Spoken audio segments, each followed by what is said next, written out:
Our historical obsession with the hideous and the haunting by Scott's Poole.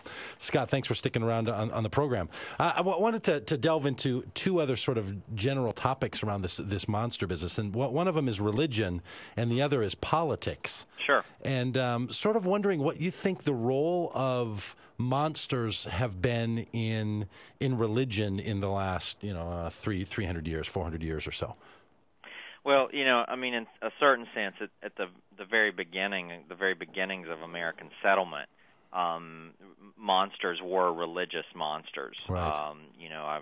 I've said before that the Puritans in particular, but really all the European settlers, kind of come to the New World with sort of a head full of monsters. I mean, all these beliefs about monstrous races that they were going to run into in the parts of the world that they hadn't yet discovered and explored. And so when they actually meet the Native Americans, when they began enslaving Africans and bringing them to the New World, they demonized them, they monsterized them in certain kinds of ways, a way to really sort of legitimize in their eyes some of the more cruel and barbaric practices that they took part in.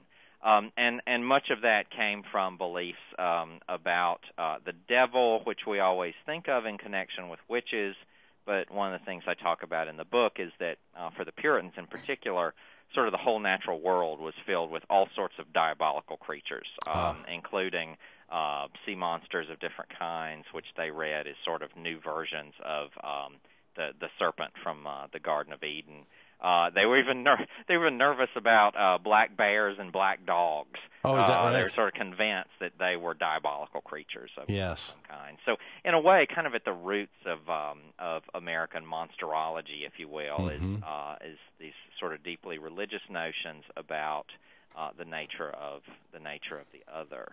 When you talk to your other professors and you use the word monsterology, can they refrain from rolling their eyes in your presence? They have a hard time refraining from rolling their eyes anytime talking about anything. Right? Is that right? But I actually borrowed that word from my fellow monsterologist, Stephen Asma, who was another academic who's written a great book about monsters. So, and he's a lot smarter than me, so I feel okay about it. So take that, faculty. Yeah.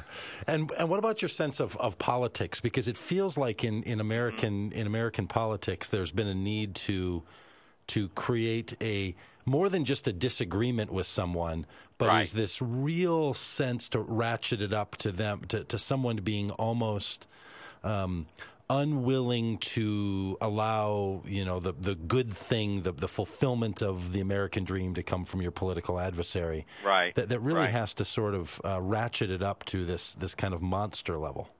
Absolutely. And in fact, I think one of the things that will surprise a number of readers is the way that the religious right in particular, beginning in the late 1970s on into the 1980s, often made use of really language lifted right out of monster narratives to talk about their cultural enemies.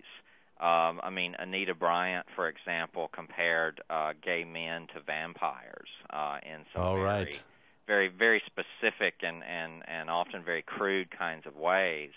And also the way that many cultural conservatives talked about the AIDS epidemic.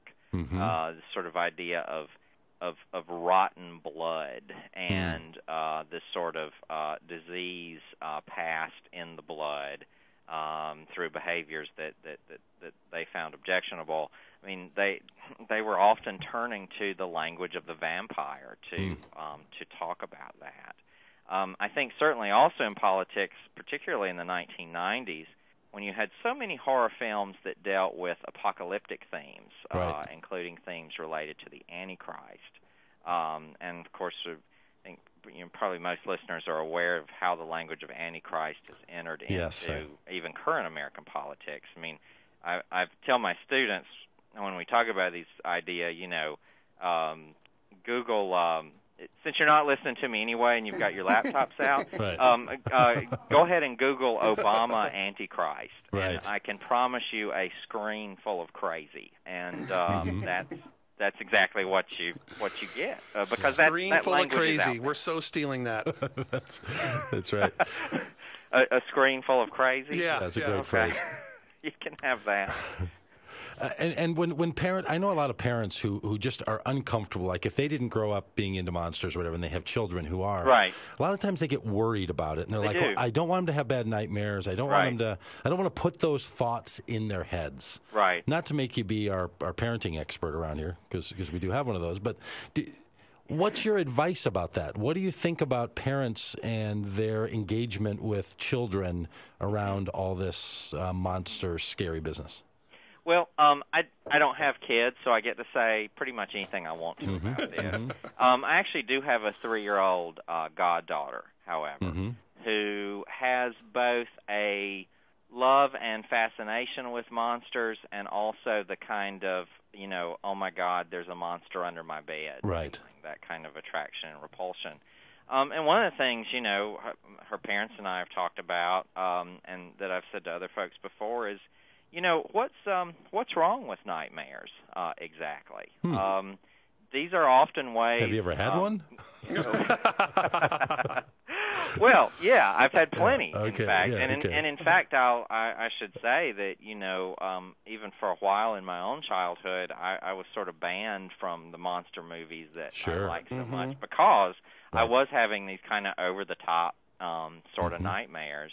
But I think that those are ways that people, particularly children, all of us, though, really, sort of, work through the dark places of our mental worlds. And I think that for our culture, that's true as well.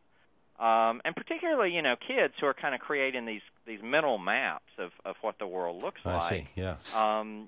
It can become a way for them to deal with, very real terrors. So I don't know. I mean, maybe I would feel differently if I was a parent, but I doubt it. I just, really think it's not good to over-sentimentalize those kinds of things.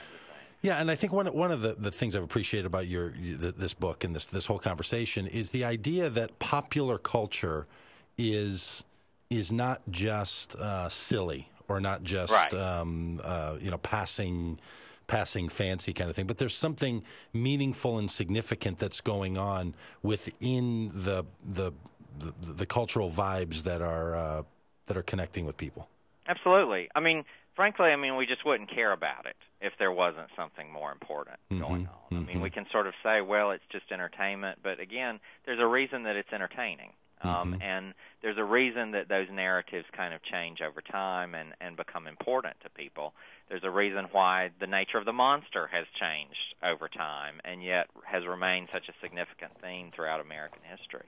And as you project ahead, what do you think the monsters of the future are going to be? What are we going to see on the horizon? What are our, the generation or two following us? What do you think they're going to be trying to make sense of through monster narrative? About that a little bit in the book, and I suggest that part of what we're going to be afraid of, part of what we're afraid of now is sort of the post-human monster, and that's not post-human like Killer Android, Hal and the Terminator, more sort of post-human in the sense of ourselves becoming post-human, the sense of being kind of locked into the machine in different kinds of ways.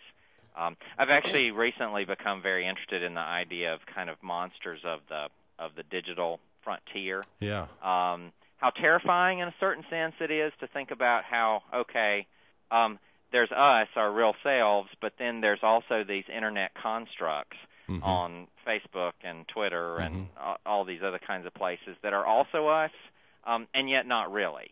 And it's almost kind of the doppelganger idea. And actually, Duncan Jones' film Source Code, I think, yes, right, into this a little bit. And those science fictions aren't just people making up a future. They're trying to tap into a real sense of anxiety that people are holding on to. I mean, absolutely. I mean, we're having discussions about cloning. We're having discussions about cyborg, essentially, body parts, and digitizing the human body in different ways. So, again, this is not simply just pop culture entertainment. This is actually what's happening in our culture. I was thinking when you mentioned that about that book, Angels and Demons, the book that followed the Da Vinci Code, and that book is about the fear that science was going to, discover the the missing particle. I can't remember what it's called right now. And that was going to create a black hole, and that was going to put all of the cosmos into jeopardy. And that kind of notion, and then religion had to do something about it to try to bring an end to it. That we're trying to figure out these kinds of big narratives.